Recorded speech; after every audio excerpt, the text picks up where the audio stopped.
Hey everyone, welcome back to Financial Futures. If you're new here on this channel, we break down the latest financial news, updates on Social Security, retirement planning, and everything you need to know to take control of your financial future. Now, let me ask you, what do you think is the most important driver of our economy? Is it businesses, giant corporations, or is it us? Well, spoiler alert, it's us. And right now, we might be running on fumes because the personal savings rate has plummeted to a historic low, one we've only seen twice in the last 17 years. This could have profound impacts on all of us and the broader economy. Today, I've got all the details and a full breakdown for you, plus what it means for your financial future. Before we dive in, though, I'd love to ask for a quick favor. If you haven't already, please give this video a thumbs up, hit that subscribe button, and make sure you turn on notifications so you never miss any of my important financial updates. Your support means the world to me and helps me keep creating content that helps you stay informed. Alright, let's get into it. Alright, so let's start with the basics. What drives the overall economy? It's not squirrels or elephants, or even neighborhood dogs, it's us. Everyday people spending their money on food, shelter, clothing, and services. For years, this spending has powered the economy. But we're facing a serious issue right now, and it comes down to how much of our income we're saving, or should I say, not saving. Before 2020, the personal savings rate averaged around 10% for decades. What does that mean? For every $100 of income, people saved about $10, which is not bad, right? But here's where things get worrying. In the last couple of years, that number has plummeted. As of the latest report, the average American is only saving 2.9%. Let that sink in. For every $100 we earn, we're only saving $2.90. That's a massive drop. So, what does this mean for all of us? It means that our financial cushion is getting thinner and thinner. A low savings rate like this can have a domino effect across the entire economy. Let's break it down. When people save less, they're more likely to live paycheck to paycheck. And with inflation continuing to push prices up, even necessities like groceries, housing, and healthcare are costing us more.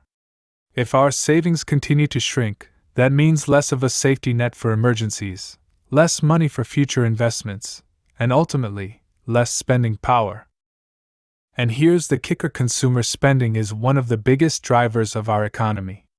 When people stop spending, or even slow down on spending, the entire economy takes a hit. This can lead to slower growth, fewer jobs, and in some cases, a recession. So, in short, our personal savings rate has a direct impact on the health of the economy. You might be thinking, okay, what happens if we all just keep spending without saving? Well, that's where things get tricky. If the vast majority of Americans continue to deplete their savings, we lose our financial firepower. In simple terms, we won't have the money to keep the economy going strong. No more cushion for emergencies, no more room for investments, and less money in the market overall. This could lead to businesses tightening their belts, fewer jobs being created, and the overall economy shrinking. It's a cycle. If consumers can't spend, businesses can't grow, and the whole system begins to slow down. So, why is this happening? One word: inflation. Prices for everyday necessities have skyrocketed, and many of us are struggling to keep up. When you're spending more on groceries, rent, and medical bills, there's just not much left to save at the end of the month. Add to that stagnant wages for many sectors, and it's no wonder personal savings are down. On top of that, the government stimulus programs that helped so many of us during the pandemic are largely gone now. Those extra funds help boost savings temporarily, but without that added cushion, we're back to square one. Alright, so we know the situation is tough. But what can you do about it? First and foremost, it's time to revisit your budget. Look for any areas where you might be able to cut back. I know, it's not easy, especially with prices so high. But even small adjustments like cooking at home more often or canceling unused subscriptions can make a difference. Another tip is to focus on building an emergency fund, even if it's just a little bit at a time. Start with the goal of saving 1 month's worth of expenses, then aim for 3 to 6 months. This will give you a cushion in case of unexpected events, like job loss or medical emergencies. And if possible, explore ways to increase your income. Whether it's through a side hustle, learning new skills for higher paying opportunities, or negotiating a raise at your current job, every little bit helps. Finally, let's look at the bigger picture. If savings rates don't improve and we keep seeing high inflation with stagnant wages, the economy could face some serious challenges.